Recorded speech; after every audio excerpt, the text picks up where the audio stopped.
Great, well then I call this meeting, this August 20th, 2024 meeting of the Jefferson Transit Authority Board to order. Let's do a quick roll call. Ben Thomas here, Chair. Heidi Eisenhower. Greg Brotherton, County Commissioner. And online I see Vivian, John, John Nowak here. David, David Faber. and Rick's here. Yes, I am. All right. And then Kate might join us later. Can we maybe turn the volume up on the screen a Yeah, little that'd bit? be helpful. So we want to start today with an acknowledgement for Peter Bedomi. And who would like to present that? So I thought it was fitting that we start this board meeting just acknowledging Peter. For those of you that don't know, Peter Bedomi was the driving force behind starting Jefferson Transit in 1980. He was the first general manager of Jefferson Transit. He held that position until April of 1990.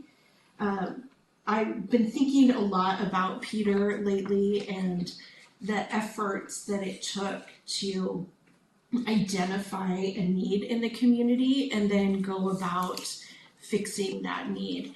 And the first step really was going to the county commissioners and asking for money to start a feasibility study to see if transit would work here in the county. And at his celebration of life on Sunday, his daughter pointed to a window in this house, and she said, you know, he sat in that room for about a year, writing all of the grant proposals, everything that it would take in order to start just even accepting funds from sales tax, getting some federal funds and some state funds just to launch Jefferson Transit. His dear friend Anna Lee reached out to me just prior to his passing, just letting me know that he wasn't feeling very well. We put a little message on one of our reader boards, and we took a picture of it, and it said, "Thank you, Peter." And we sent it to him along with the notes, and he got to read that on the day that he passed away. But I think it's so important and that we acknowledge where we came from and how we started. And I think every time we meet as a group, we are advancing and trying to make Jefferson Transit better for our employees, for the community, for connecting people. And we're really building upon the foundation that he created so many years ago. So I just wanted to take a moment to just really recognize Peter's hard work and the fact that we're sitting here today because he didn't take no for an answer, and he kept on pushing, and he convinced this community that investing in transit was the right thing to do. So I think that we should dedicate this meeting and all of our efforts to date in Peter's honor. You're here. Which means the minutes should be written as a poem. You gonna do that, right? We'll translate it. I'll take the minutes and turn them into a poem. Yeah. It's very influential for this. Nicole, can I just add a quick comment to that? As somebody who lived through that time, you know, I was a resident of Jefferson County, and that struggle was a mighty one to get the citizens of this community to commit to doing transit. And Peter was just an amazing advocate for the work, and, you know, fearless and dogged in his determination to do that. And it wasn't a popular thing to begin with. So it's probably even more of a struggle than a lot of people in the room realize to make that happen. And Peter did that work and made it happen. Yeah, just had a good conversation with him a couple of months ago. It seems like he's doing fine. We're getting ready to have some coffee and talk about the history of all this, but we never got there. All right, well, let's go on to public comment. Do we have any public comment? No. Okay. Do we have any public online?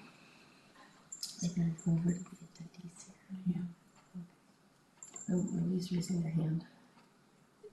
No one's raising their hand, okay. But there is, are there people online? 'Cause I can't see from my There are, we see people, but nobody's raising their hand. Should at least let them know if they want to make public comment, please raise your hand. Yes.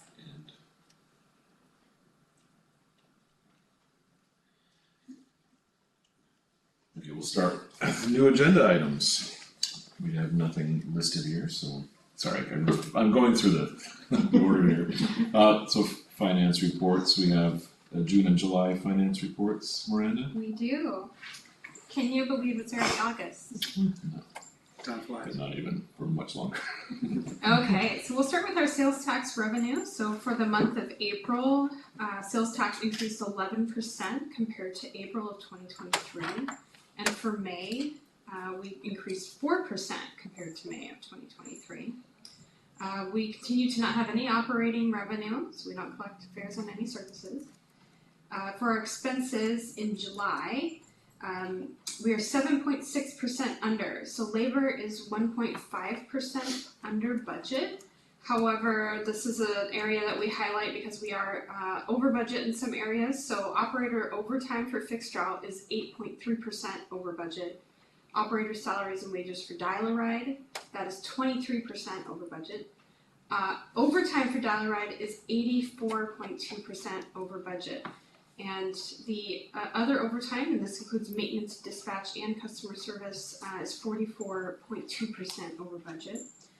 So those are items that I suspect by the end of the year will remain over budget. However, the total object is still under, so I don't anticipate any requested adjustments for that object item. Benefits is 7.7% under.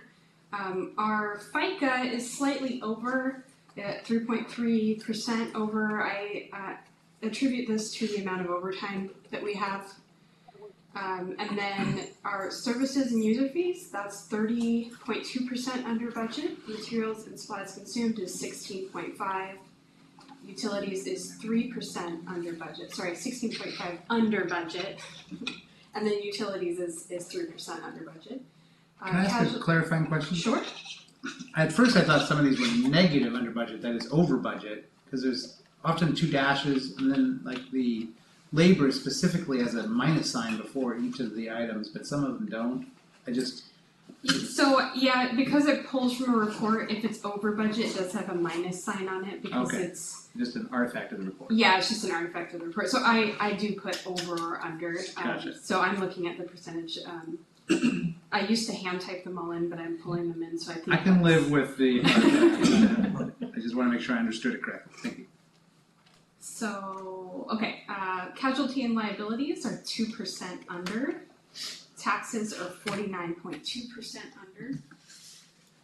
Miscellaneous is 19.4% under. Debt-related expenses, that's 41.7% over budget. So debt-related expenses, this is attributed to a change in GASB 97, which is for our SPIDA. We changed it for our annual report for 2023. We did not budget for this in 24. It is just an accounting standard change. So the way we account for this particular subscription-based information technology agreement, which is our remix contract, it hits a threshold, so we're accounting for it differently. We did budget for the cost of it. It's just how it shows up is a little bit differently. So this is the amortized expense, and it's showing up under debt-related expenses because of the way we're accounting for it now. Leases and rentals is 6.1% under budget. And for our capital activity for the month of July, we have our third maintenance bay, our climate action plan, and our Haynes Place parking lot resurface. Can I ask a question about Dial-A-Ride? Is that just because we anticipated less Dial-A-Ride customers? So Dial-A-Ride's ridership has been growing faster than fixed ridership, so I attribute the ridership increase as part of it. Mm-hmm. Understaffing is another part. Dial-A-Ride is usually open. Because of the way the work is set up, there's priority 1, priority 2, and then there's open shift based on demand. Mm-hmm. And because we're short-staffed, generally those open shifts end up being overtime. Okay. So that's where that's coming from. Mm-hmm. The last thing I want to talk about for finance is our annual audit. For the past 2 months, we have been working with the state auditor on completing our annual audit. We received our aggregation of changes for our annual report today. It's really good news. We're going to be fixing some minor presentation errors and adjustments for some new GASBs that we implemented earlier this year. So we're really happy with the news we have so far, and we're planning on scheduling our exit interview soon. And the intention was to allow time for us to make the changes and have the auditor review the final report. So we are going to request the Finance Committee, if moving the September 4th Finance Committee to September 11th is feasible. It gives us time to finalize our report, and it also allows us and the auditor to make our single audit federal reporting deadline.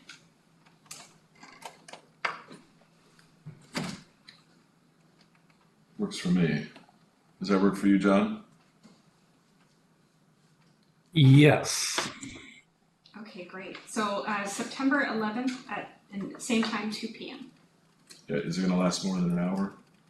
No. 3 o'clock maybe. Okay. And when Kelly's back from vacation, we'll have her send an email out to the full board asking if you'd like to attend. If we have a quorum, we'll need to notice that as a public meeting.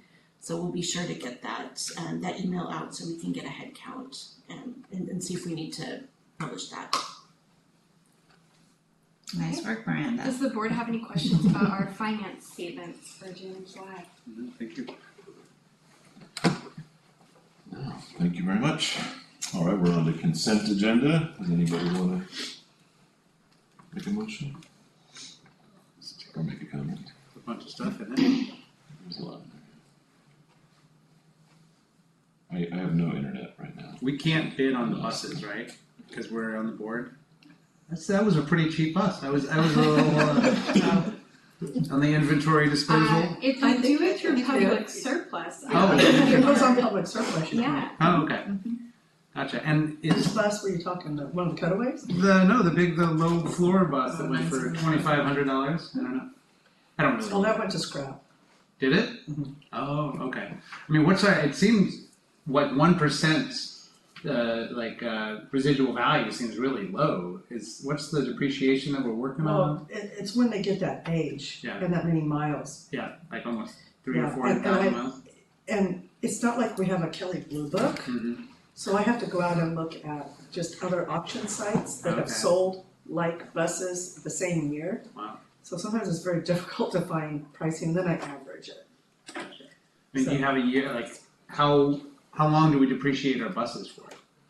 The different, Well, I think different it's ones? their life mile, their, Life cycle? yeah, Their useful life. their useful life. Oh, sorry. so it's not the same order. Depends on the type of bus. Depends on the bus, the size of the bus, so usually it's 12 years. 12 years. Yeah. And you figure the electric ones are gonna be buses are longer or 12. shorter? That's really my question. You know, they haven't gotten us a good answer on that, I mean, we're just I basing mean, if you it never on drive it, what- it'll last forever, right? Yeah, exactly.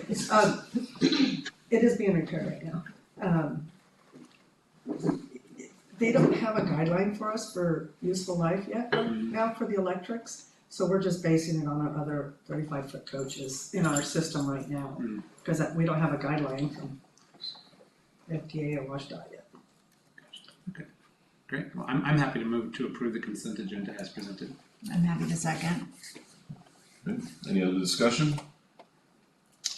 All those in favor? Aye. Great. Any opposed? I saw everybody in favor, so that passes. Okay, so on to new business. lot of unfinished business, but maybe So, none of yeah, none on here. So, comprehensive operation analysis, left turn, right turn, presentation. You guys are on. We are Unless you want to introduce so them. excited that Pia and Jordan are joining us from Left Turn, Right Turn, based out of Toronto. So they've had quite the journey yesterday to get to us. All on public transit, I assume. There's 4 in their group, and they started this morning at 7 a.m. So they hit the ground running. So we're very excited to have them here. I wanted to just do a brief kind of introduction so we could start putting names with faces, or names and faces, and just getting to know one another. So I'll turn it over to Jordan and Pia if you want to say just a few things. And did you have something you wanted to show, or was this verbal? We can just do it verbal. Verbal. That's fine. Perfect. Yeah. Perfect. Yeah, so I can start. So nice to meet you all. My name is Pia Di Miuga. I am a transit innovator, is my title with Left Turn, Right Turn.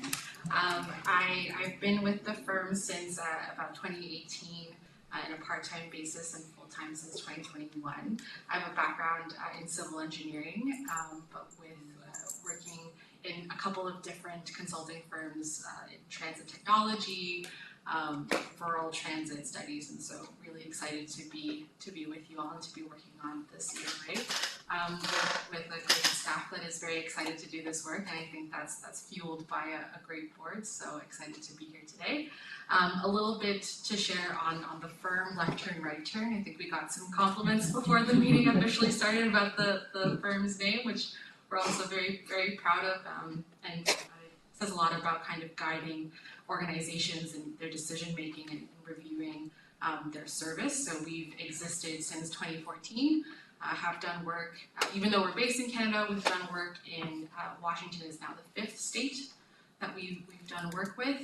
We've done a lot as it relates to transit technology, rural transit studies, on demand or microtransit feasibility studies and implementations. So have a lot of experience to bring to this conversation, and we're excited to have a team on site this week to really understand the system, from the perspective of riders and from the perspective of staff. I'll pass it to Jordan to share a little bit more and introduce himself. So I'm Jordan Papazoglou, also a transit innovator at Left Turn, Right Turn. I've been with the firm since the beginning of the year. I've been in transportation planning, transit planning for about 7 years right now. A lot of experience in both rural transit studies, on-demand, procurement, feasibility studies, and some fixed route stuff as well. As Nicole mentioned, we'll give a brief kind of rundown of what we're doing for this project, and we're happy to take questions while speaking until we're done. Pull us aside afterwards, it's fine. So we are here, so we're conducting a comprehensive operational analysis, tentatively scheduled to be completed by the end of Q2 in 2025. We kicked off early July of this year. And so what we're doing right now is really doing the current state analysis of Jefferson Transit. And this specific week we're calling it our sprint, where we are here in person to get a much better understanding and kind of do our best to become local experts, not to the degree of which all of you are, but definitely ride the buses, meet with dispatch, kind of just observe how that works. We've already had some great chats with staff and kind of one-on-ones to get a little bit more detail on fixed route, on dial-a-ride, on finance, on a ton of different topics. So that's kind of our goal this week, and we're also riding the bus a ton. We had 2 colleagues of ours that have been on it all morning. Tomorrow afternoon, all 4 of us are going to be on different routes. So some of the shorter, the loop routes in Port Townsend, some of the longer haul ones to Kingston or Gisquam. So we're around the next few days through Thursday. And this is kind of like our technical kickoff for this current state review that we're targeting to be done sometime in the middle of the fall. And that's when we'll present our current state report as to how we understood Jefferson Transit. And I'll let Pia talk in a minute about our public engagement plan, but that's obviously included in our current state. Once we're finishing that, so again, kind of mid-fall, we would transition to options development and options analysis, and this would come in terms of the routes and their layout, time of operation, so the service span, service delivery is something we'll be looking at. We don't understand there's fixed route right now, there's dial a ride, there's a little bit of deviated fixed route, but we obviously will look at on demand as well. So that's kind of what we would look at towards the end of the fall into the winter. And as we get to Q1 of next year, we would present and come back to the public and present our draft report, probably towards the end of Q1, and with a final report in June of Q2. So that's kind of a quick overlay of our schedule. I'll pass it back to Pia to dive in a bit more on the public engagement, and then again, we're happy to take questions. Yeah, so in terms of kind of both public engagement and then how we want to, meet with staff and kind of key stakeholders and board members as well. We kind of see two key rounds of engagement, so to speak. So the first one is really about understanding what the current needs are and what the current perspective is on the current service. And so with that, we are going to be meeting with the public. We have an open house scheduled in mid-September with Peak Sustainability, who has also been doing a lot of engagement related to the climate action plan. And so making sure that we're kind of, giving good opportunity for people to get involved, but not necessarily asking them to come out, multiple times for different projects, trying to consolidate that effort and, help with, engagement fatigue and that type of thing, and making the most use of people's time. We'd also be meeting with staff, holding some workshops, as well as with some of you folks, of the board members, as well as community partners and different stakeholders, including folks at the school board, health, your hospitals and such as well, to really understand, what are the existing needs in the community and how can transit help deliver on those different needs. The second round of engagement is really looking at, what happens next? So as Jordan mentioned, we'll be doing some options development and thinking, at a technical level, what is possible, what can be done, what do we think might work in this particular context, but then coming back to all of those different groups again and saying, does this make sense to you? Would this actually work in practice? And, are these really addressing the needs that we've identified in that first round of engagement? So through those different workshops that will kind of be scheduled, as we kind of develop more options and have a better understanding of Jefferson Transit, we'll kind of be coming back and checking in with folks on that different progress. So that's kind of a little bit of an introduction to the project and to us, and you'll see us again. I'll be coming back in September, possibly Jordan as well for that public engagement. If you have any questions, I'd be happy to take them away or answer them now.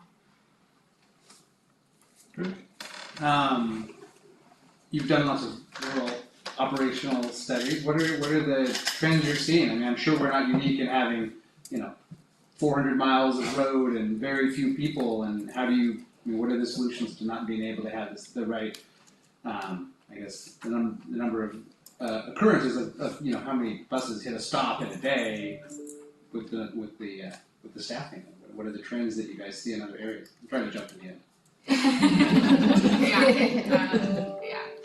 A little bit, yes, but I think that's a fair question. I think that on-demand or microtransit has definitely emerged as a potential solution to that. Obviously, when you're looking at an area that is covering a lot of ground, it comes into question on how efficient or effective that is. But I think, what we see in rural communities is that the need is very important, and for some people it is a lifeline to kind of get to groceries, get to medical appointments, and kind of weighing that against the efficiency, so to speak, of a more of a fixed route service. So definitely on-demand microtransit. We've also seen more like flex route or fixed route deviation style of service. And so something that is mostly fixed route but makes deviations when there's a need, like when people need to travel. Okay. And so you kind of balance that efficiency versus meeting people where they're at. And to follow up, does replacing, full-size buses with micro transit, are there examples that we can look at just on our own studies to go see how has it been rolled out in other areas? Yeah, I think in some cases it hasn't necessarily been used to replace existing fixed route. It's more when communities are considering, do we implement fixed route or do we implement on demand? That has kind of been more the decisions made so far that we've seen. I don't know, Jordan, if you've seen that kind of example. Yeah, I think what's going to be important too is when we talk to the public, like what do they value? And that'll kind of help inform our options development to see what direction we want to steer it in. Because we've dealt with some agencies that start off with on-demand, and then the trade-off with on-demand, you get to cover a lot more area, but you're probably not serving as many people because it's just a resource thing. There gets to a point where maybe you hit a certain threshold and you switch to a fixed route system. So we've seen a lot of that too in the more rural areas of, okay, we have on-demand as a starting point, and then we can transition into fixed route. But there's also some that would go the other way. Again, it depends on what, and we'll understand better in a month, what the community wants and what is being prioritized in terms of the services that JTA would offer. Great, thank you. I have a question. Vivian, go ahead. So you talked about efficiency, and I wonder what you base efficiency on. Is that money? Is it passengers? Is it? Yeah. What makes something efficient? Well, I think that there's many different ways we can measure efficiency, but that'll also depend on the conversations we're having right now with JTA staff about how do you value efficiency? Like being a fare free organization, like that's one, there's several KPI that are removed from that. Whether it's like fare box recovery or revenue per passenger hour or vehicle hour. Like that's some of those efficiencies you can take off, but I think we discussed a little bit earlier today about developing maybe some service standards to kind of benchmark what are the goals, and within that we will use best practices to put proper numbers in there to show that we believe that this to be an efficient target. So that'll be in terms of ridership, it can be in terms of ridership, it could be in terms of revenue, it could be a blend of all of them. In terms of on-time performance as well, so those several different metrics we can use, and again that'll depend on when we talk to the public saying, I want to make sure like it's okay if I wait half an hour, but as long as my bus is on time and I can schedule around that, well then we'll prioritize that as something that we'd want to include in our reports. So it'll vary. There's different ways to look at it, but it'll be informed by our conversations over the next few months. And the public that you're speaking of, I live in the South County. There's a morning bus and there's no bus until the afternoon after that. So basically you got to spend your whole day, and that means a lot of people don't ride the bus. And how are you going to contact those people, or do you have plans for outreach, or how's that work? Yeah, so I think we are working with staff to identify those things. I think South County is one that we've already started to talk about, and so as we are learning more about the system, we will find kind of the best ways and the most reasonable ways to reach out to folks. We will have some in-person public engagement. I think one thing I forgot to mention when I was speaking to that plan just now is around some online opportunities for engagement as well. We're planning for a focus group in September as well as a online survey. And so, yeah, definitely also open, Vivian, if you have specific thoughts on if that won't work, or open to feedback on the best ways to engage with yourself and your neighbors. Thanks. John? Yeah, hi, I'm John Nowak. I'm one of the school board reps on the group, and interested in how you plan to engage the youth of our community. And also, I think, as I think about this work, I think there is an opportunity to collaborate between the transportation that schools provide and the transportation that Jefferson Transit provides. And I think I have time with you guys later, and I'm hoping to talk to you more about that, but just wanted to let you know that that's part of my interest, is how do we form partnerships or relationships that benefit both agencies. Yeah, absolutely. We are in talks right now with Peak Sustainability and with folks at a couple of the different local schools about how we can actually get into classrooms in September to start having some of those conversations and engaging youth. But yeah, looking forward to chatting more about that, John. And Kate, you're probably, if you're following it, we're in the middle of a left turn, right turn, that conversation. Yeah, thank you. Sorry, I was held up with certifying the election and trying to catch up. So thank you. Vivian, you got a little more there? Yeah, I was just going to say that Quilcene School would love to have you come. They've already talked to me about getting together. So just keep that in mind. Great, yeah, thank you. And I was curious if you ever worked with rural transit agencies that had zero fare. Is that a model that you've seen before?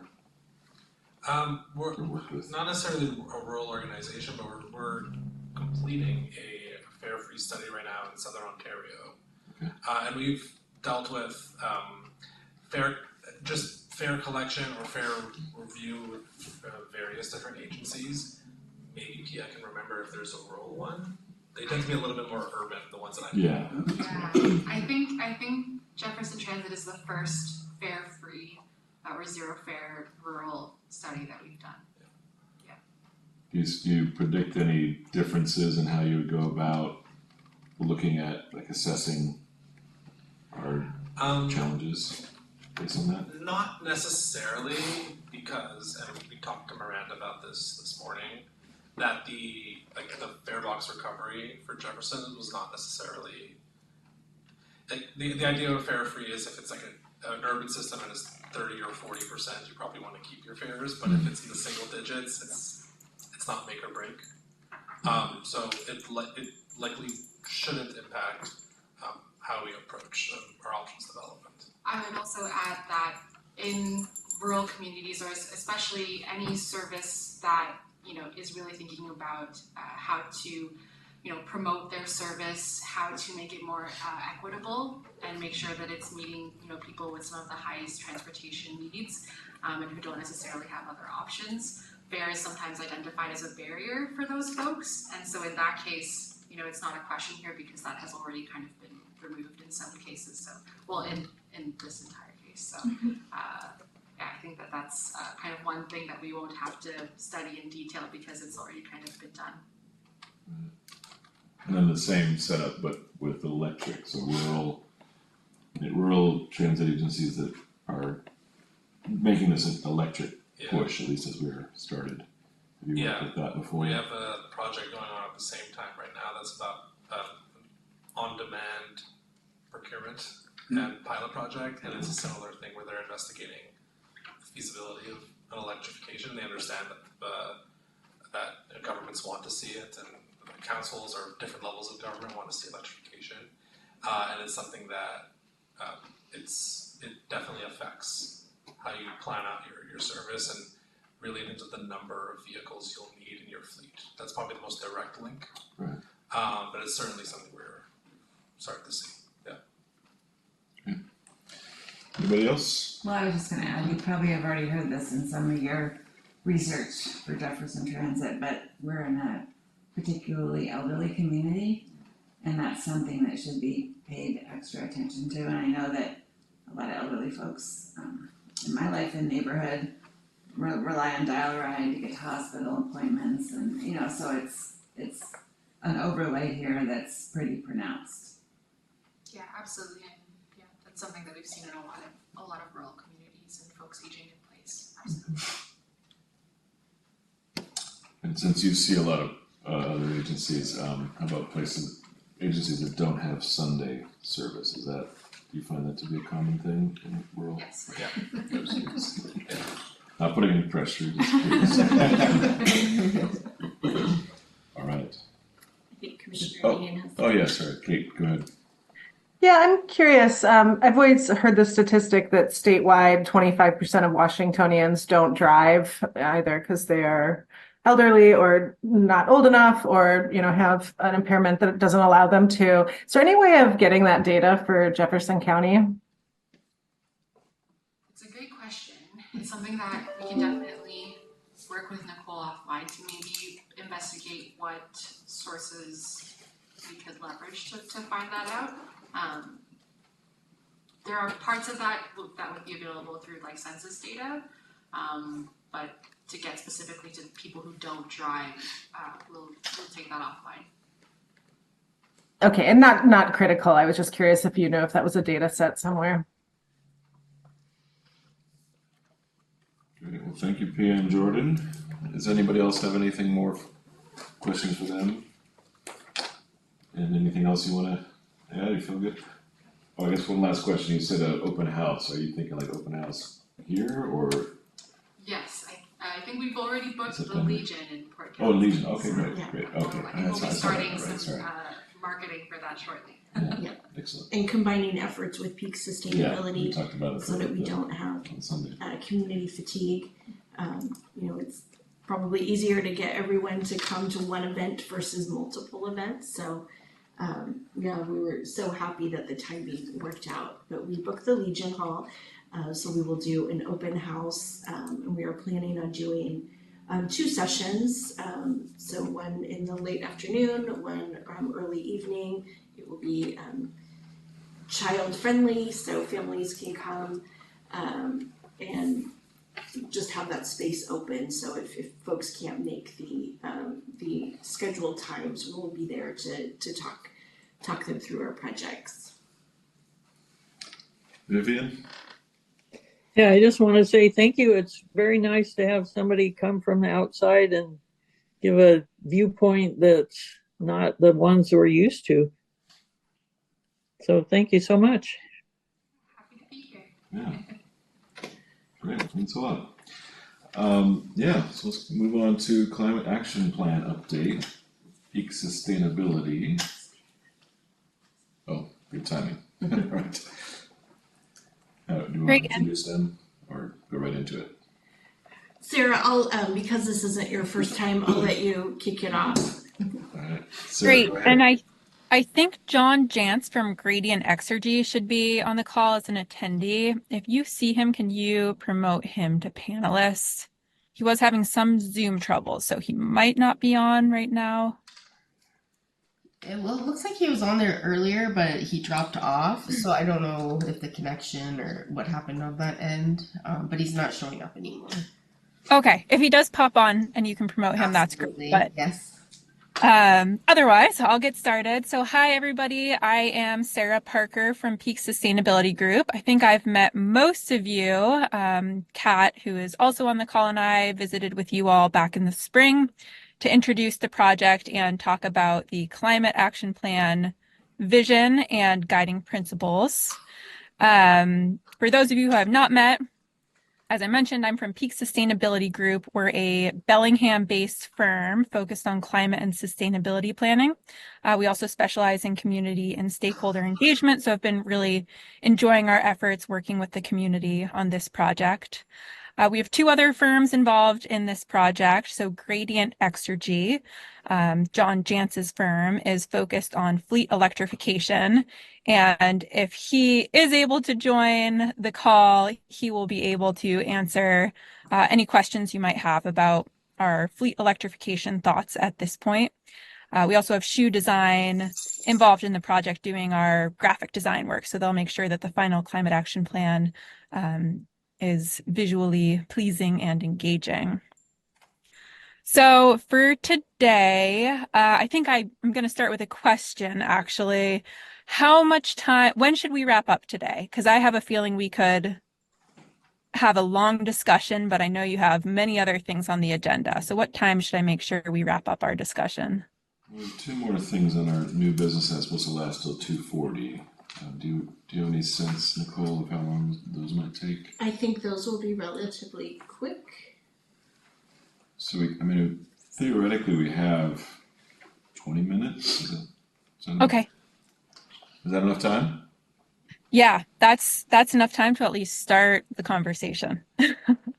So today our plan is to give you a quick update on where we're at with the project. So we're almost 9 months into our work on this climate action plan, and we want to catch you up on the work that we've done and also the work to come, including the open houses that Left Turn, Right Turn referred to.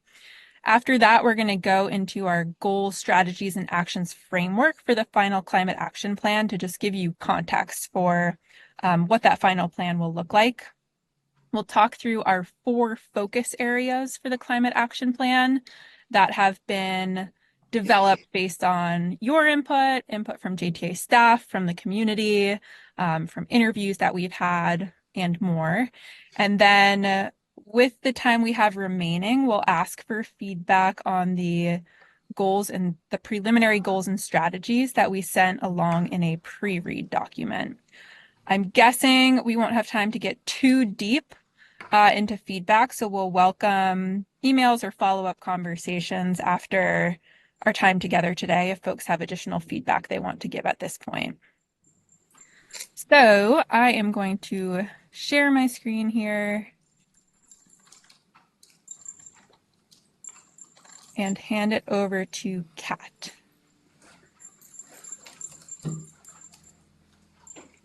So just to give you a brief project update, since we last talked to you in April, I believe, we're finished with kind of what we're referring to as like phase 1 or an information gathering phase, a background phase. So those items in gray on the timeline have been completed. Just a note, for those of you who we haven't told already, the survey was completed with 181 responses. So thank you to everyone who helped promote that to the public. Kat, is it possible to get closer to the mic? Yeah. How's the sound Still right now? Is it better? Can people online hear Kat? Vivian, you're good. Go ahead. I'm good. All right. It's a little hard to hear. It would be easier if it were a little louder. Okay. Is that better? It is. Yes. Yeah. Okay, great. Just increase the input level. All right, so yeah, those gray items have been completed. That was our background information gathering phase. The phase that we're working on right now is connecting with local community groups and setting up some focus groups and interviews to gather more information to help us develop the goals, strategies, and actions that will really create the bulk of the climate action plan. So I've listed some of the folks that we've been able to talk with there, representatives from TLAB and Dash. Had a great meeting with Link Transit based in Wenatchee. So they've been a nationwide leader in fleet electrification going on for 15 years now. So a lot of cool things that we learned from them. Had a productive meeting with East Jefferson Fire and Rescue and Jefferson County Department of Emergency Management about some climate resilience topics.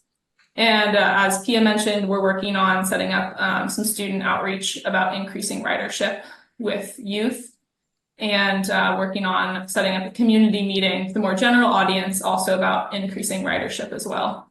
And some other entities, organizations on our radar to meet with would include Jefferson County, City of Port Townsend, the County Public Health Department, and Jefferson Healthcare.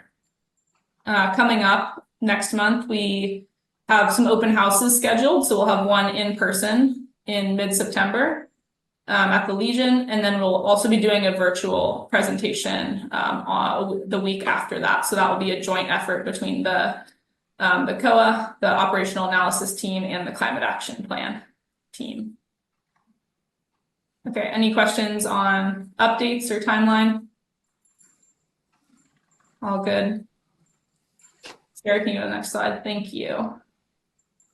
Okay, so to orient you before we have our brief discussion today on the goals and strategies that were outlined in that pre-read document, just wanted to review the structure to give you an idea of why these are organized the way that they are. So the goals that we've outlined, those are intended to be statements of policy or program objectives. So they list an outcome that is the goal.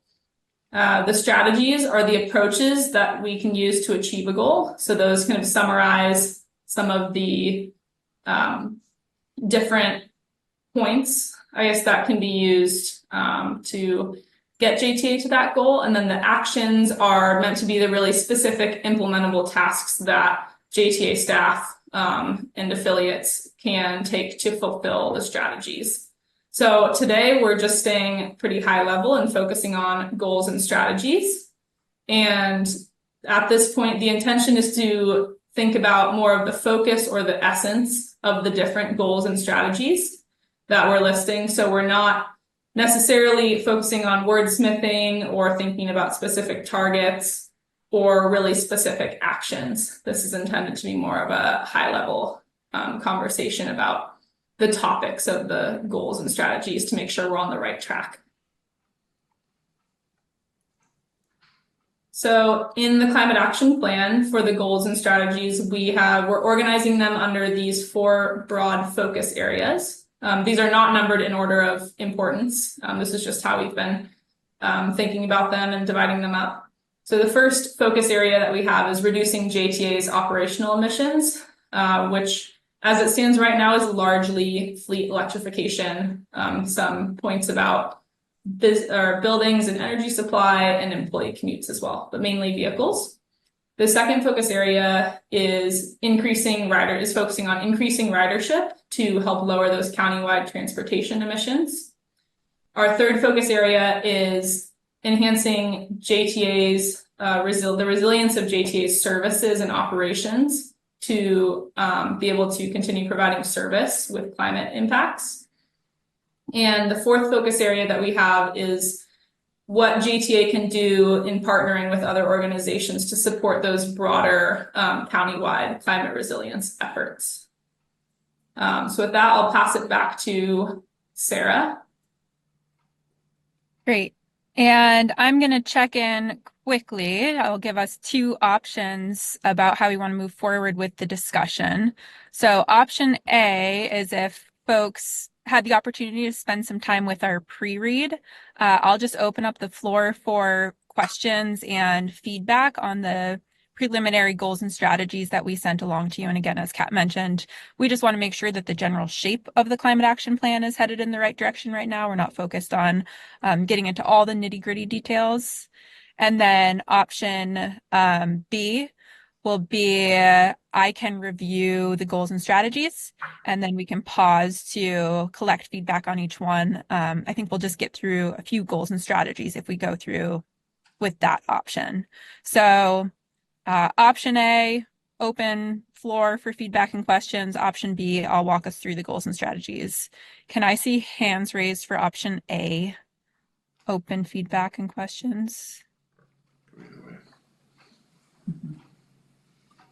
Okay, and then hands raised for option B. I don't have an opinion. Great. It's like option We're A. going to go with option A then. That makes it easy. So we can start with questions and feedback. Go ahead and chime in. David's got his hand. When I read through there, I was kind of surprised at how much employees were directed to do stuff. I know, and I kind of wondered about that, but the rest of it sounded pretty nice. Were there specific examples of some of the areas where employees were directed to do stuff that? Well, I don't have it in front of me, but as I recall, it was telling them they should use kinds of transportation, and being on the school board, we're really careful not to tell employees what to do outside of their work hours. And that was like telling them how to get to their job using efficient modes of transportation. I mean, if that's okay, it's okay, but I was just surprised at it. Sure. And that might be an area where wordsmithing is really important. The idea behind the strategy I believe you're referencing is to encourage staff to be able to take public transit or use alternative forms of transportation to get to work in an effort to help reduce emissions associated with employee commutes. Definitely don't want to make sure that we're telling employees how to get to work, but instead, offering flexibility and support for them to engage in alternative forms of transportation. So we'll make a note to adjust the wording on that strategy. Okay, David? Yeah, just on that, I think communication to JTA employees is sort of like a first line where it's relatively easy for us to communicate to employees, as well as I think that's a great way to test out our general policy goals. Like if it doesn't work for our JTA employees, then how are we going to actually be able to ask the rest of the community to use transit services instead of driving for commuting? I mean, I agree with Vivian, like and I think the policy actually reads quite well in terms of not requiring. But if we're trying to figure out how to make transit work for transit employees and encouraging them to use transit, like I think that's the first line of us figuring out how, like, everyone who works in our community trying to make it a viable alternative to just using a personal automobile. In terms of my only feedback is, I mean, sort of the inverse of what I just said in one regard, that the effect of, I mean, Jefferson Transit's effect on greenhouse gas emissions from our own fleet and our own employees, theoretically, in my mind at least, should be far less than the effect it could have on greenhouse gas emissions by actually increasing ridership. Which all I'm trying to get at here is, like, I would prefer to see focus area number 2 as number 1 and number 1 as number 2. Just in terms of like where we're driving, like getting people out of their cars, I think should be our number 1 goal. And then the components about reducing our internal emissions should be our number 2 goal. Great. Thank you. I was going to give the same feedback. Thanks, David. John? Yeah, I'm going to sound a little bit like a broken record, but also just wonder again if there's an opportunity to collaborate with other transportation providers in the community, like the school districts, to use some of the infrastructure, share some of the infrastructure or services that are required for electrification of buses. And it's not directly within the scope of Jefferson Transit, but if we're really looking at reducing carbon emissions countywide, I think there's an opportunity there if there's some additional collaboration. Great. Nicole, do you have any thoughts on that? On the collaboration piece? Yeah, with school districts, for example. I think it's worth investigating. And I'm so excited about our meeting that we have with Left Turn, Right Turn this Thursday. We will have folks from the school districts. So Vivian, I did reach out to Quilcene, hoping that they'd be able to send someone, but we will have someone from Port Townsend School District there. I think at least 2 people, because I think where maybe we can be doing better is looking at our routes, and are there groups of students who aren't able to access afternoon activities, even getting to school, or being convenient so that after school it's easy for students to catch the bus. I think that's important. And electrification, some kind of collaboration on that. We would really need to wrap our heads around what that looks like, and what kind of property we're sitting on, and the infrastructure. So I think it's something we have to noodle on and really kind of work together to brainstorm some opportunities there. Maybe the port will sell us some more land. So I'll let the commissioners work on that, or city council work on that, because we're almost full back here in our lot.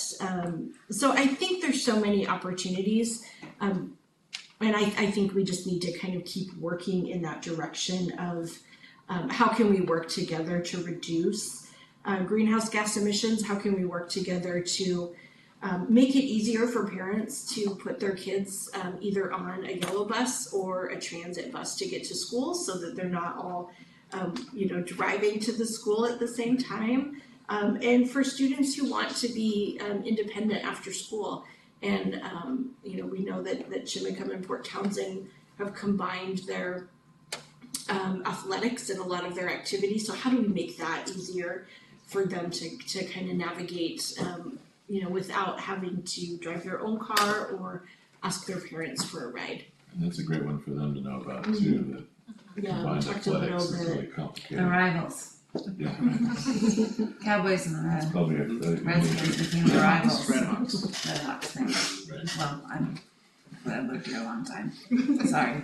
All right, Rick. I just have a question. So, what is the plan on getting people to get on the buses? I mean, Jefferson has gone 2 years, maybe 3 years without any fares, and ridership isn't at any levels prior to COVID. So how are you going to get people to get on the buses? What is the plan to get them on the bus, for one? And for two, you're talking about, possibly putting kids on the buses and stuff like that. You got to look about safety. If I had kids nowadays, I wouldn't want them to get on public transportation. It's not safe. That's that's something else you got to look at. Well, Rick, we were hoping you would have the idea for how to get people on the bus. There are 9 strategies under 2.1. Yeah, right. Talk about it. Yeah. Sure. So Nicole, maybe I'll let you chime in first if you want to, and then I can give a quick review of some of the kind of big picture strategies that we're thinking about for that topic in particular. And I think this meeting today is all about how do we increase ridership. So, we've hired Left Turn, Right Turn to help us kind of look at our overall service and our service models and how we're providing service. That's what we're trying to get to the heart of, is how do we make our system more attractive for people to use transit as a first option, not as a second or third option. So Rick, I think we're doing just that right now, and we're in the midst of that. And I think I'm going to push back a little when you say that riding transit isn't safe. I ride transit and I feel safe. I rode on Saturday when I flew into SeaTac. I rode the light rail to downtown. I felt safe. I rode Kids Have Transit Fastberry. I felt safe. On the Kingston Express, I feel safe. I ride the shuttle. I feel safe. So I push back on the notion that public transportation isn't safe and that Jefferson Transit Authority is not safe. But yeah, to answer your first question, I think that's what we're doing here, and that's why we're having public engagement events. That's why we did a survey where we got great results. That's exactly what we're doing. Okay, well, we'll come back to you, Rick, but go ahead, Sarah. I was just going to say, in the interest of time, we'll make sure that the slide deck is sent out after the meeting, and it lists the strategies around that focus area. And we'll make sure that you have my contact information so we can have a follow-up conversation specifically on that topic as well. And let me just step back here and talk about the timeline here. This is about 20 minutes where we started this, but are people having to get out at 3 o'clock here? Can people stay past 3? The meeting's scheduled to go to 3, but is everybody flexible online Yeah, I am. Have a little Looking bit. for an excuse to skip my next meeting, honestly. We'll give you plenty. All right. Okay, Vivian, go ahead. I just wanted to kind of piggyback on John. At the state level, the OSPI is finally kind of getting into electrification of school buses. And I would suggest that maybe if you're collaborating, it would be a good time to collaborate on infrastructure kind of things, looking to the future. I mean, I know that when you're at the starting point of something, it's way easier to integrate things that might be harder later on. Sure. And John, are you on the call? He was on there, but Yeah, popped off again. he was on there and we've been promoting him to panelist, but it gets Okay. declined. There's also a caller on the phone, so I'm not sure if he's trying to. That might be John. 509. It's 509 number. I think that's John. Okay, Eastern Washington? Yes. Yeah. That should be him. Let's try him here. Go ahead, John, if you're there. Can you unmute? We can. Star 6 to unmute. Oh, here we are.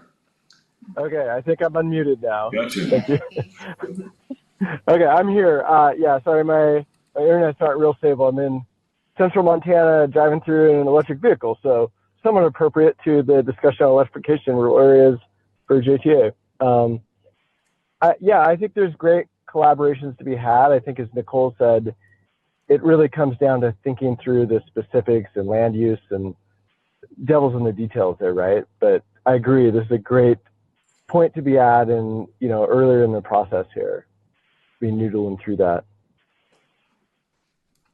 And I also will say one of the actions that we have outlined, and I know we didn't provide you all with the list of actions that we're thinking about at this point prior to the meeting, but one of the kind of initial actions that we're recommending for fleet electrification is to undertake another planning effort, which is putting together a fleet electrification strategy.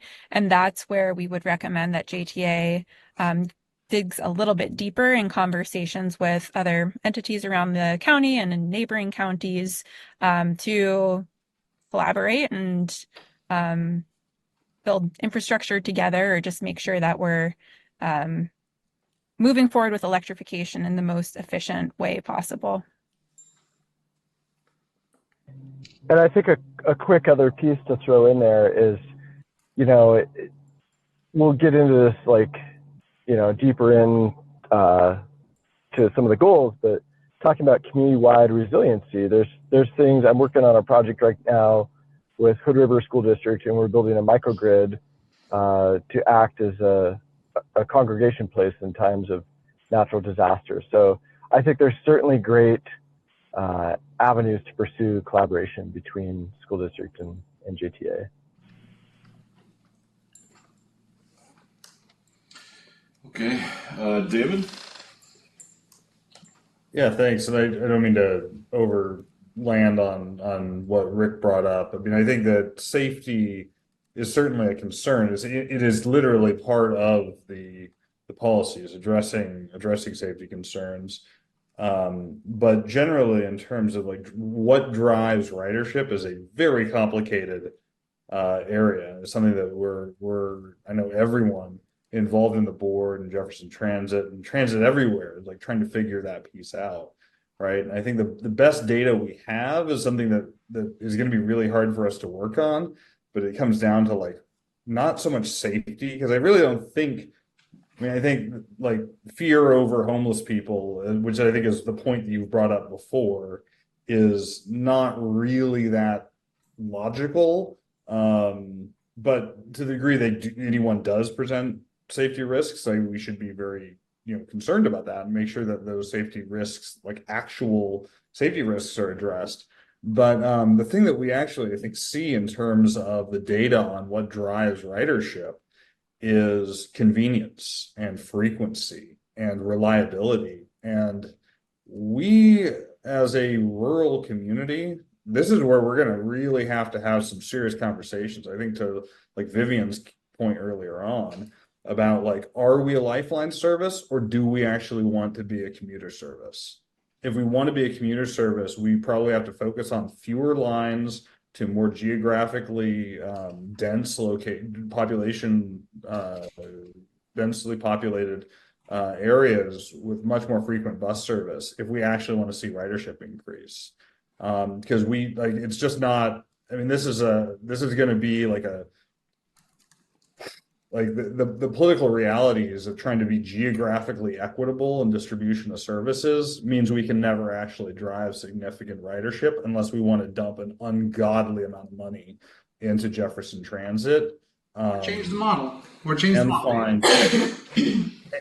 Find a lot of employees to do the riding. Or I think microtransit actually could be an interesting way to explore this.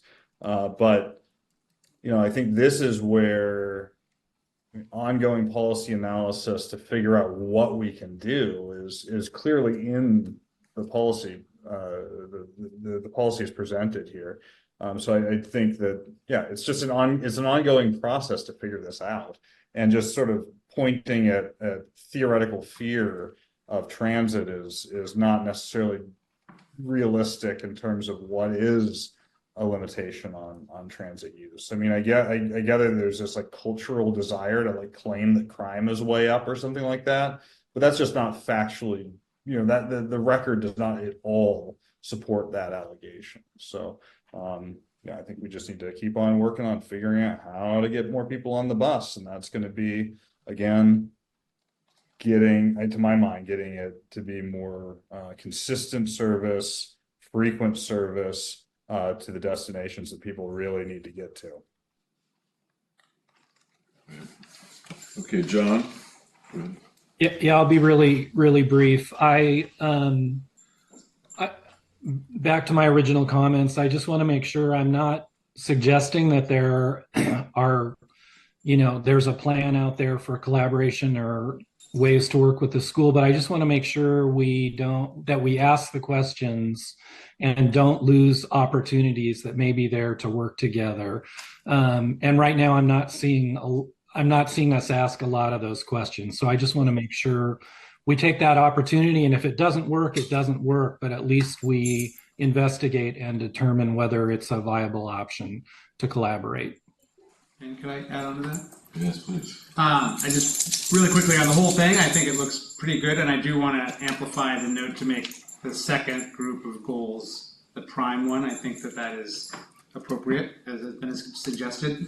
There's a lot on here that school districts and the county, as we try to electrify our fleet, we are all struggling with, and I think a lot of these electrification goals are something that maybe transit has the opportunity to create a table where we talk about, how do you, 13D, expand staff access to EV chargers. That's really challenging without gift of public funds issues and everything. So how do you do that? And there's a bunch of them that all of us are dealing with this at the same time. But if we all talk about it at the same time, whether it's Jefferson Transit and school districts and county and city, then we can come up with solutions, and we're also just automatically networking and building solutions together. So I think that maybe that would be a way to accomplish some of these very worthy goals.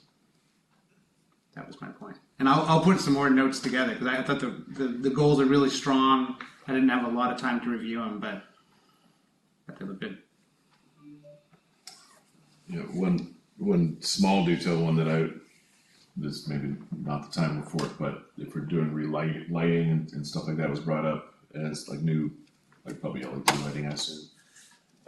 Maybe tying it in with the dark skies model of lighting. I actually don't know what our lighting looks like at night here in the parking lot, and other things that we might be lighting. Very downward angle. Very downward. So we're already kind of on board there. It sounds like it's just sounds like you're a good neighbor out here. Anything, Rick? Did you want to jump back in, because people responded to what you said, but I just want to give you a shot if you wanted to. Well, it's just not when I talk about safety, like I said, I personally, I'm a driver. I wouldn't want my young kids on the buses nowadays, but that's just me. And the other thing is, JTA is such a small property, and I think we're jumping into this electrical thing way too fast. There's other agencies that can be doing the R&D stuff for you. seeing what's right and what's wrong. I mean, you got a bunch of rural routes. When you put these electric buses on there, in some instances, it's going to take 1.5 to 2 buses of electric buses to do what one diesel bus does. Are you guys prepared to do that? Are you prepared to go that direction? Because that's what it does. That you need, in some cases, you need 2 electric buses to do what one diesel bus does. What's the current the electric bus you guys have now? How many miles is on it? That's a sore subject. Yeah, exactly. You know, it's not because it's electric, but, right? Well, no, but yeah, it kind of is.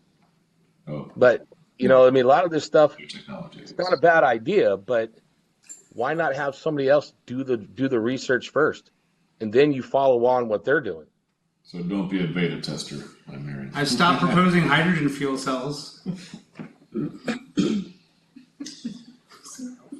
And John might be excited to give some insights into a response there, or if you all need to move on to the next business, we can save that conversation for another time. Well, it could be a bigger topic. I do think what Rick's saying, though, I would just say from a elected representative, you know, that I would want to make sure for the community that we can answer those questions well going into it. So if we're saying, yes, we're going electric, we've thought of all those details, and maybe between our And I mean, some of the numbers that are empty, like when do we want to be fully electric by? The state has said 2035, we're supposed to be all electric, right? So some of these goals are coming outside, and you know, we are boldly moving into this, as Rick says, I think, but I think that the board has given that direction for sure, very clearly. So it's not blindly, and it comes with risks, but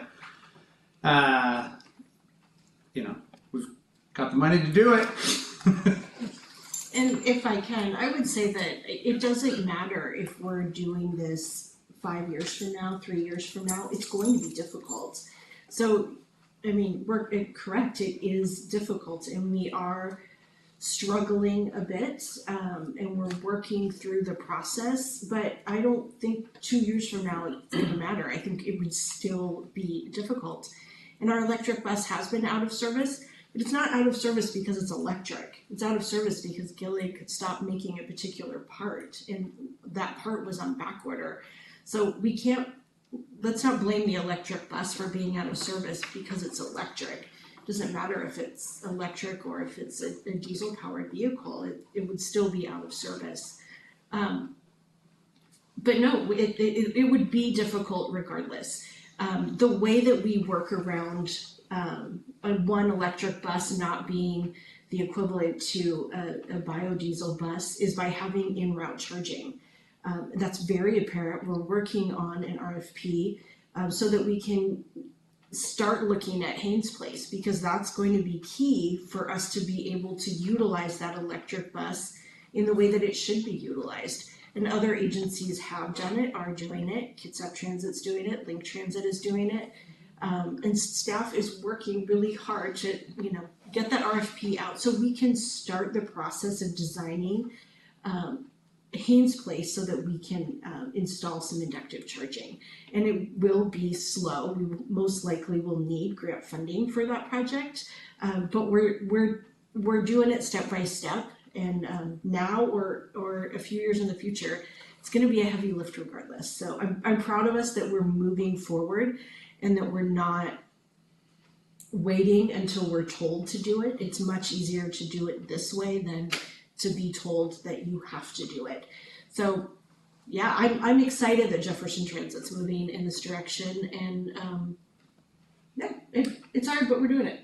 Can I say one more thing in support of the electric table that I mentioned earlier? I think one of the other goals in here talks about working with PUD to maybe make a BEB rate or something. Contra-wise, we're having charging stations go in all over the place. Like there's a level 3 going into Gateway, where we want to take the straight shot.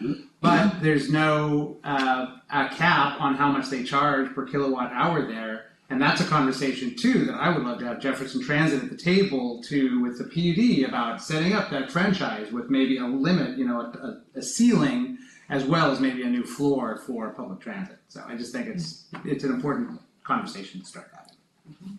So in terms of like having John from Peak reply or add more information, is this something we can do at a future meeting or separately, or should we?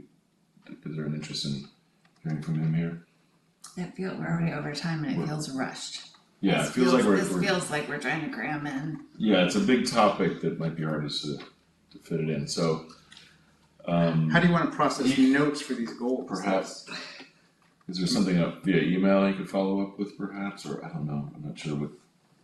I mean, John, do you have a suggestion? I don't know your last name actually. But, yeah, I give a real quick thing. I mean, y'all have hit on fantastic points, and I totally agree with what Nicole just said. That one of the best ways to get around one-to-one is on route charging. And that's what Link Transit's doing. So fortunately, like JTA doesn't have to be a pioneer here and have shoulders to stand on. They've been doing this for 10, 15 years. But right sizing is something that's come up a lot in conversations. And what left turn right tune's doing feeds into this. So it's a really complex mix, right? As you all have hit on. And the solution isn't just snap your fingers and okay, now we have X number of 30 or 35 foot transit buses. Maybe there's a more nuanced solution there, right? That drives ridership and all this. So, I'll leave it there for now for sake of time, but we all know it's really complicated, right? And it's not like a magic wand solution here, but great thoughts and suggestions for everybody. So appreciate it. Great, thank you. And for additional conversation specifically on fleet electrification, we can start by collecting additional thoughts folks have via email. And then if there is interest, we're happy to hold a session focused specifically on fleet electrification. And how should people direct the emails? Should they go through Nicole? They can go, well, I'll let Nicole answer that. Kelly will be out through next. I think she'll be back in the office. Congratulations, Kelly. She's getting married. So that's probably right now the best bet. So her email address is to send questions to her, and I'll let her know that you may be filling up her inbox with questions, and that she can forward those on next week when she's back. Great. Okay.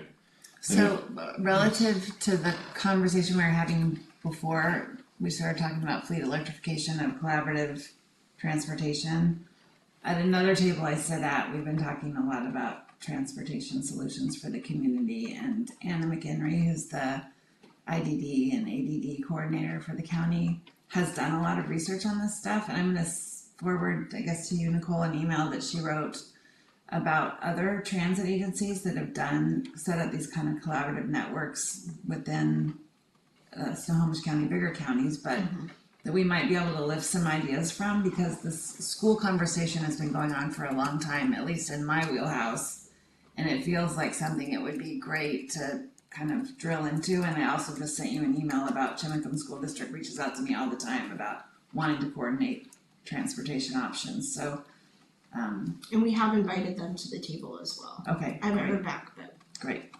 And I sent you Christina Mayer's name because she's the one that most. Okay. And I was talking, I was emailing with her. Perfect. Just haven't heard Okay. back yet. So I'll send you this because it was interesting. All right, have we tied a bow on this, Sarah and Kat and John? Are you guys anything else you want to add? Yeah. Thank you all for your input, and we look forward to hearing more of it. Great. All right. Well, thank you. Okay. Now we're on to Resolution 24-18 to adopt 2024 to 2029 Transit Development Plan, as we refer to it as the TDP.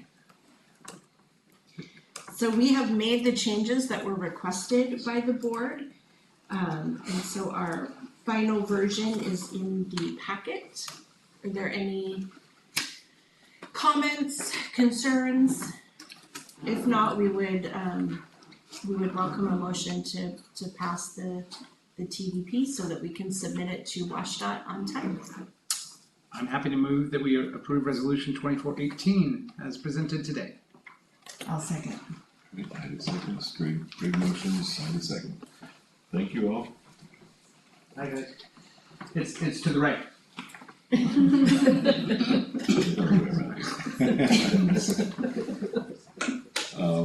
Okay, any discussion? No hands up, so let's call a vote. All in favor? Aye. Aye. Aye. David, I didn't hear you. I don't know if you're there. Any opposed? David's your chance. I think he's way in a break. So that motion passes. Good work. Get back to my screen here. Okay, and then the last item, new business, resolution 24-22, bicycles and other recreation equipment policy update. So Amy and I tackled this one. We did work on a memo that we included in the packet, just giving you a little information about our bicycles on buses policy. We decided to change the name to bicycles and other recreational equipment. Snowboards. Battery operated snowboards. Yeah, so, in the memo, I talked a little bit about how, in our safety committee meeting, we started having discussions around electric, bicycles and like electric scooters, razor scooters, the hoverboards. Right now, those, items are not allowed on our buses per our bikes on buses policy. We clearly state that, electric bikes need to fit in the rack and preferably be closest to the bus. And that policy was updated in 2020, and a lot has changed since 2020.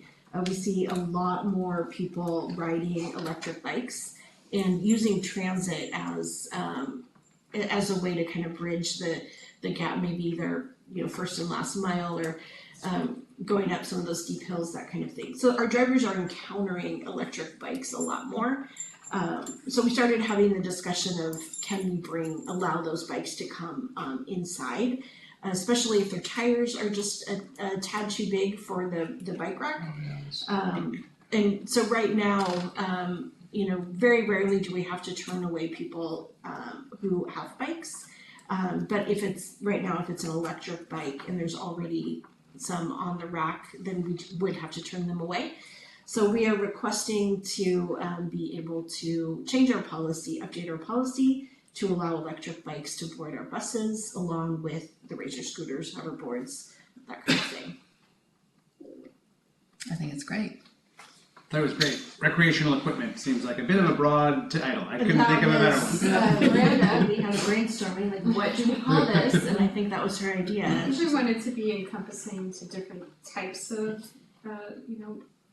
multimodal devices, and I think the battery technology has changed too. I think that policy was first developed right when lithium batteries started becoming more kind of a prominent, and then there was concerns of having them on board. Catch on fire. Yeah, the technology has changed. Mobility devices, ADA mobility devices are using the same batteries technology. Those are, we transport tons of people who utilize mobility devices every day. Those aren't a safety concern. We're just like, but no, if you want to use them for fun and get out and about, then we say no. So it feels like it's not equitable there. So I think updating the policy is just beneficial to encouraging ridership and making transit more accessible. Great. Kate? Yeah, I just really appreciate the flexibility demonstrated in this policy. I see more and more people using a greater variety of devices for that final mile. And so I think this meets a lot of our goals, some of which we were just talking about with the climate action plan of encouraging more ridership by giving them that flexibility for final mile travel. Great. Vivian? Yeah, I just want to say the same thing as a bike rider to the bus. I really appreciate that. It makes a difference between riding the bus and not riding the bus. So I wholeheartedly support a policy that would let anybody use whatever they have to get on the bus. How often are we do we turn people away because the bike racks are full? Not very often. Okay. Not very often, but it does, I mean, it does happen if there's a group of 7. We cannot accommodate 7. Right. But where this is really coming into play is some electric bikes have the bigger wheels. Oh, I get that. I just get that And question. so- What if I get there and there's no room on the rack? And I'm like, Yeah, I don't think we that can happens. take 2 per the Yeah. policy. We can take 2 inside the bus, and the driver. 1 outside. 2 outside. Oh, I So thought 2 you- inside the bus, and our racks hold 3. Oh, I thought you only loaded the electric bike on the nearest. We ask that they go to the Just 'cause nearest they're heavy. because they're Right. heavy. Yeah. So that's a structure thing that can be, like over time, could we get stronger bike racks? I mean, I know that just the leverage is gonna be an issue, but. Really, we can buy what's on the market. Right. So Just limited to that. Yeah. Is that like a rating that's on those, or is it something we're just kind of guessing? no, yeah, they're rated. So Well, I would like to say I have had experiences where the bike rack was full and I was there with my bike, and I really appreciated how the people on the bus were very welcoming and accommodating to have my bike come indoors on the bus. And it seems like one of the advantages we have in a little rural county is that people can be flexible. And if there's an electric bike and a regular bike, the weight difference can be accommodated by just swapping them, like having one go on the bus and one on the rack, and vice versa, if that makes any sense. Good chance to meet your community members. Kate, is that a vestigial hand? Rick, go ahead. So is there certain restrictions on those bikes coming on though? Such as, obviously they're gonna have to be in the ADA section. If an ADA person comes on, do they realize that they're gonna have to take the bike off Yeah, it talks Yes. about that in the to policy. accommodate for that ADA person? Yes, we do. Okay. Great. Anybody else have any thoughts on this? I think it's great. I'm happy to make a motion that we approve resolution 24-22 bicycles and other recreational equipment policy update. I'll second. I second that. I'll let Vivian second. All right. Greg has offered Vivian to have a second there. Stick with that. Yeah, I would just say, I mean, recreation bikes, I mean, some of these are recreation or actual, commuter vehicles. I guess that's just a. Non-motorized. Multimodal, other recreational equipment. Right. But it doesn't really matter, does it? The word. Okay, let's see a vote of ayes. Aye. Aye. Myself. It's unanimous. Passes, great. Okay, we're at the end of our new business. We have reports in here before the executive session. It's 3:02. We do the exact first. So we thought this go around, all of our reports have been included in the packet. Yeah, so you didn't put any time for it. Yeah, so if anyone has any questions, we're happy to answer questions, but the reports were provided in advance. Thank you for doing that. It's good flexibility for our time constraints here. Anybody online have any questions about the reports? Anything to add about the electric bus? We're good. So, it is being repaired right now. It's getting its new steering gearbox put in. Nice. Hopefully it'll be completed tomorrow. Test drive it, make sure everything's good. So that was the part they had stopped making, the steering? Well, the supplier had a problem with a component. Just like, all it takes is one little thing to just stop everything. Gillig actually sent us something that they pulled off their production line because they were still had such a backlog. Oh, wow. So luckily we got one off the production line, or we would have been waiting longer. And then as soon as the switch gear is hooked up and going, then we'll be able to continue charging it out there. And then would it have an immediate slot right in our lineup? Like, in the route? Yes, it has a regular route that it's been Right. running. Yeah. So, great, glad you asked that. Cool. So I don't know who is staying or not for this, but we're going to. Are we going to stay? There's a different Zoom meeting too, right? So Yeah, we'll it's a stay, different- we'll yeah. stay here, we do have a Teams, everyone received a Teams invite from Sarah, so we'll be pausing this and then we will be joining the Teams for the executive session. So that is how you will enter in through the executive session. Rick stays for that too, yeah? No. No, okay. And any of the public that may be online, I don't know. I'm always hopeful. What will their experience be? We'll put that on mute and both of them on mute and pause. So, Okay. and it's in a whole separate room, the other meeting, so it won't be connected at all. Great. Did you want to read the? Yeah. So the board will now meet in executive session for discussion regarding collective bargaining proceedings as allowed by RCW 42.30.140 parentheses 14A. And the board will be in executive session until, I need some input on how long do you think? We're at 3:05 right now. 20 minutes, I would say. Shall we start with 15? Yeah, we can start. We'll start with 15. Yeah, I can always add on some more. So until 3:20 p.m. And the board is not expected to take further action following the executive session. Okay. And we're physically going into a different room? Is that what you're saying? Oh, Kate's got her hand up. Well, I got a question about that. If we can control the public on the Zoom thing, isn't it easier for us just to stay in the session we're in? Well, they would still be able to hear. We don't have a way to separate that. That's why we put it into a different. The whole Okay. meeting in the Zoom will be on pause. So we open up a Because whole it's entire different room. broadcast as a webinar through AV Capture. You don't have to be a participant. You can just watch the meeting as it's happening. So, Well, and we don't have the ability in Zoom to do different rooms. So we just open up an entirely different platform. Kate? Okay, so Yeah. tell me how to do it. Yeah.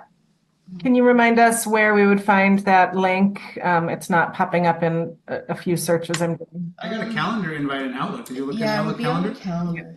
Great, thank you. Vivian, do you have that? Yeah, it's in that separate email, right? Yeah. And it's Teams. Just do it as a browser. If you don't have Teams loaded already, it'll say continue on this browser and do that, and it's easier than trying to load the software. David and John, do you have? I'm still looking for it in my inbox. I don't know, like Calendar. From Kelly. It's from Came Kelly. from Kelly. No, it's from me. Oh, Sarah. Sarah. Came from Sarah. Came from Cole. You know, I can try to resend it right now too, if you like. I can, well, let me just see if I maybe there. I found it just now. Okay. The Outlook search function is like so broken beyond belief. I had to know from Sarah before I could find it. Cool. Thank you. So everybody's Anyway, it's good, right? It's the Microsoft Teams thing, right? Yes. Okay. All right. See. And do we have to exit this or what? Yeah, you should exit out. Yeah, you don't want the mic bleeding over. Yeah. Damn, look at And then, so once everyone's all set, we're gonna put the Zoom on pause and the AV Capture on pause. I'm gonna Recording stopped. And we'll come back to We are physically. It sounds like everyone else is. Yeah, we're gonna leave. Oh, we're in executive session for a period of 10 minutes just to wrap this up. So that should, I think our clock's a little faster. So I think it'll take us to 3:30 in real time. Is that right? Yeah, 3:31 p.m. Okay. We'll be right back.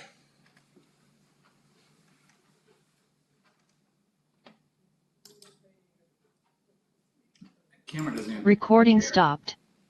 picture. I know, yeah. I think you have to mute. You can't sit at the very end. We gotta scoot one down next time. Yeah. So put my little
I'm almost trying to put the budget together and I said they. How did that camera get further off? 'Cause it was on for a while. Never heard of that before. I like it. I did too.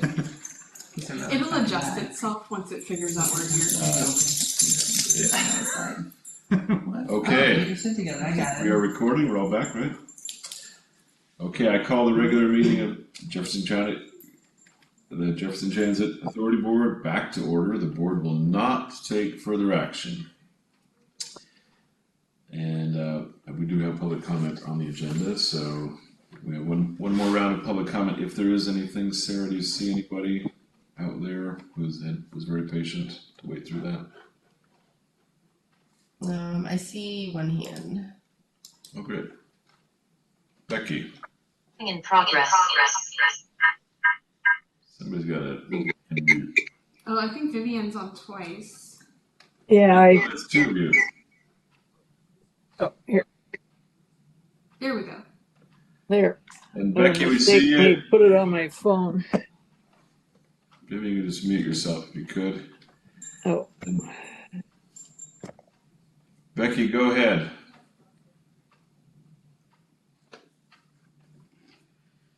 We see your hand. We don't hear your voice though.